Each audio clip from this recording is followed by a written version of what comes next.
Bom dia alunos do Colégio Futura, turma do sétimo ano, professor Juan. Hoje nós estamos indo para a nossa videoaula sobre a explicação do trabalho avaliativo, que vocês têm que enviar para mim amanhã, como nós combinamos, dia 28/10, até as 10 horas da noite, via WhatsApp. Uma fotografia das páginas via WhatsApp, correto? Então primeiro eu vou explicar sobre o trabalho e depois nós vamos entrar no último conteúdo do livro, para a gente terminar a parte teórica do seu livro 3. Então, muito bem, ó, eu passei para vocês um trabalho sobre o livro 3, as páginas 381. Página 381, você vai definir para mim o que é imigração e o que é imigração na primeira pergunta. Nós tivemos aulas sobre esse conteúdo. A número 2, da página 381, de quais regiões saíram os escravizados africanos que vieram para o Brasil? A 3, quais foram os primeiros grupos de imigrantes europeus que chegaram ao Brasil após a independência? Foi muito bem explicado isso aí nas aulas, nas videoaulas, onde nós trabalhamos isso também dentro das aulas 1. Depois nós vamos no sétimo ano para a página 390, aqui ó, na 381 apenas 3 exercícios. Na página 390, nós temos aí na página 390 4 perguntas sobre imigração e emigração. A número 1, complete as frases. A número 2, você vai observar um gráfico sobre a imigração total, período anuais, acompanhando de 1820 até 1970, e vai responder, considerado o aumento de imigrantes no Brasil, entre 1880 e 1910, comente sobre a imigração brasileira nesse período. Você vai comentar para mim sobre a imigração brasileira nesse período. A número 3, quais as características do fluxo populacional chamado movimento pendular? Quando nós falamos do movimento pendular, é o que eu expliquei nas videoaulas passadas. Quando você sai de casa para trabalhar em outra cidade e retorna no final do dia ao município mais próximo. Número 4, porque o Brasil é considerado um país multicultural? Aí é só saber do processo de colonização, da miscigenação de culturas.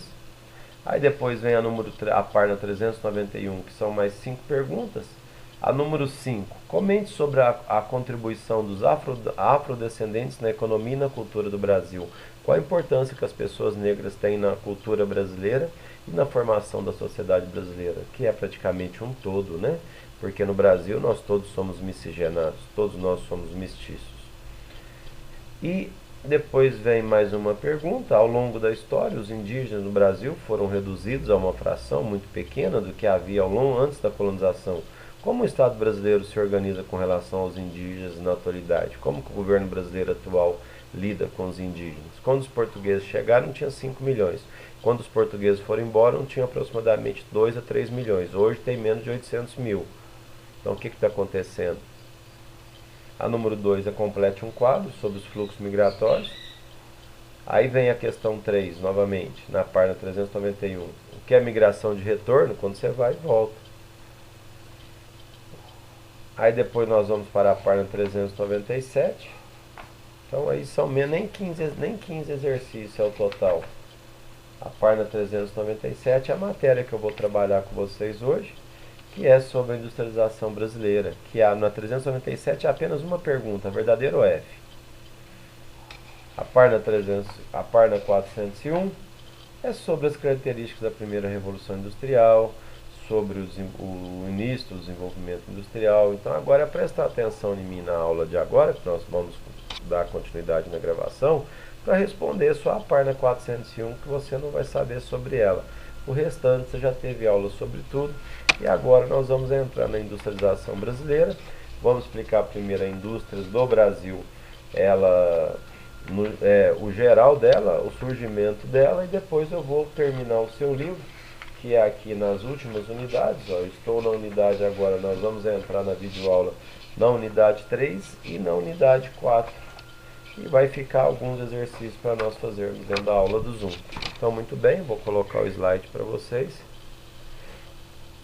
Aí vamos lá então, ó, o nosso tema de hoje, ó, industrialização no Brasil. É uma das matérias mais importantes dentro do sétimo ano.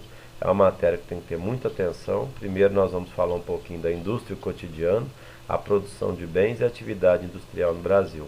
Quando nós falamos da indústria, o primeiro país do mundo a ter uma indústria foi a Inglaterra, no século XVIII, na primeira Revolução Industrial. A primeira Revolução Industrial foi a substituição do trabalho manual pela maquinofatura. E a primeira indústria foi o barco a vapor, depois a indústria têxtil, e assim foi se espalhando pela Europa toda, e hoje vários tipos de indústrias comandam o planeta Terra. Me desculpe. Indústria cotidiano, a indústria tem uma utilidade muito grande nas nossas vidas, porque ela vai produzir o celular, o tênis que você usa, a camiseta, o chocolate que você vai comer, a mochila que você vai para a escola, o carro que seus pais vão ter. E o processo realizado pela indústria de transformação apresenta graus de diferente complexidade, a qual pode ser classificada em indústria artesanal, manufatureira e maquinofatureira.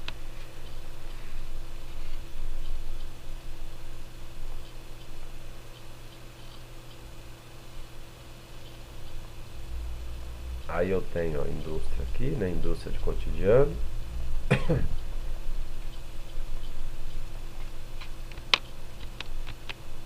Aí vem a...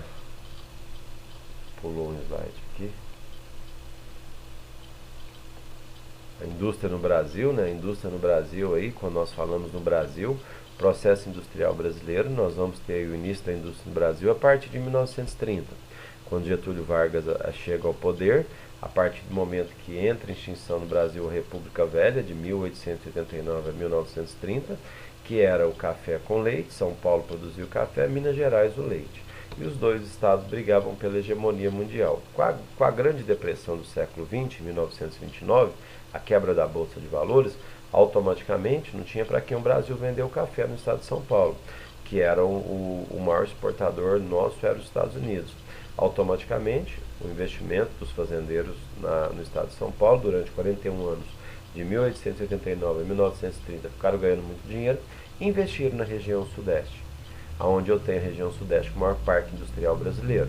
Então começa-se com a era Vargas. Quais as principais características de Getúlio Vargas? Getúlio Vargas ele vai fazer o quê? O protecionismo, ele vai proteger o Brasil do capital estrangeiro. E a substituição de importações. O que significa substituição de importações? Se o Brasil precisa comprar 100 mil, 1 milhão de bola, um exemplo, uma bola, além de comprar fora, vamos fabricar essa indústria aqui brasileira. E isso foi as características de Vargas. Vargas criou a CLT, que são as leis trabalhistas, e fez também as principais características: protecionismo, protegeu o Brasil do capital estrangeiro, e a substituição de importações. E Getúlio Vargas ele fica ao poder, depois ele sai, ele volta no Estado Novo, depois ele retorna com o voto popular do povo. Ele era conhecido como pai dos pobres, e ele sai do poder, ele mesmo tira sua vida no Palácio do Planalto, no ano de 1954. E a partir desse momento ele sai da história e ele sai da vida pública e entra para os livros de história. Ele estava sendo pressionado por populismo, que são propagandas enganosas, e para não largar o poder ele tirou sua vida e deixou uma carta para a população brasileira. Aí após Vargas, passa-se 2 anos, entra na presidência da República em 1956, que é Juscelino Kubitschek, um mineiro da cidade de Diamantina, aqui em Minas Gerais. E Juscelino Kubitschek, junto com Oscar Niemeyer, as principais características dele, o slogan de campanha, é o plano desenvolvimentista, que o Brasil ia crescer 5 anos, o que não cresceu em 50. Oscar Niemeyer, o arquiteto, e Juscelino Kubitschek, o presidente. Eles tiraram a capital do Brasil no Rio de Janeiro e construíram Brasília, com uma arquitetura arquitetônica muito inovadora para o período. E a partir desse momento, Brasília é inaugurada em 1960, e as principais características de JK, para poder levar a capital para o interior do Brasil, é abrir as rodovias. E a partir desse momento começa a vir para o Brasil capital estrangeiro através das indústrias automobilísticas. Eu tenho a indústria no Brasil, artesanal, tudo começa no século XVIII, ainda sobrevivem muitas cidades brasileiras nos dias atuais, a indústria artesanal. Eu tenho a indústria cotidiana, que é a manufatureira, que ela vai ter divisão de tarefas, equipamentos e máquinas mais simplificadas, igual costura, e muitas ainda feitas à mão. Aí eu já tenho a maquinofatureira, que com o desenvolvimento da primeira revolução industrial, hoje nós estamos vivendo a terceira revolução industrial, que é a técnico-científica informacional. E automaticamente nós temos a tecnologia através da robótica. A produção de bens, o que é uma indústria de bens de produção? As indústrias siderúrgicas e petroquímicas são indústrias de base ou de bens de produção. Produzem enormes quantidades de produtos que serão usados em outros ramos de atividades. A indústria no Brasil, a indústria de bens intermediários, são indústrias que produzem máquinas e equipamentos para outras indústrias. Em geral, representam um setor que envolve grandes investimentos em tecnologia e pesquisa. As indústrias de máquinas, motores e autopeças exemplificam esse setor. Na atualidade, compõem os parques industriais próximos das montadoras brasileiras. Indústria de bens de consumo, os produtos consumidos diretamente pela população, pode ser consumo duráveis, bens duráveis, como eletrodoméstico, móveis, pode durar um período, 5 a 10 anos, ou até menos tempo, mais tempo, produtos eletrônicos e de informática. E não duráveis é um tecido, confecção, alimentos, produtos de higiene, limpeza, remédios e bebidas. A indústria de bens de consumos duráveis, produtos consumidos pela população, igual automóvel, ele pode durar 20, 30 anos, depende do cuidado que a pessoa tiver. Automobilísticas, eletrônicos, de consumos não duráveis. Um queijo, você vai ter que consumir ele, então ele vai perder. Vestuário, a roupa, um dia ela vai acabar, remédio e etc. A indústria no Brasil, agora nós vamos falar um pouquinho da industrialização brasileira. Dentro da questão, na sua unidade aí, ó, a última unidade, unidade 4, por regiões. A indústria que eu botei a maior desenvolvimento região no Brasil é a região sudeste. Nós vimos isso aí devido à República Velha. A maior concentração de pessoas, 90 milhões de pessoas, e grande parte no setor terciário. Depois do segundo parque industrial, a região sul brasileira.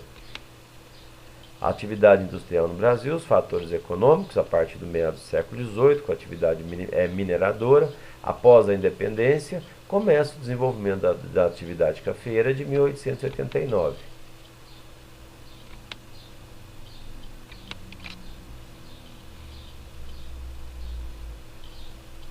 A atividade industrial, a atividade cafeicultora, como eu acabei de falar para vocês, dentro do estado de São Paulo, no período da República Velha, aonde nós vamos ter o quê? Nós vamos ter aí muita atração aí de imigrantes, né, a partir desse momento. Aí chega-se ao Brasil, aí, a partir desse momento que eu acabei de falar, Getúlio Vargas, ó, o modelo de substituição de importações.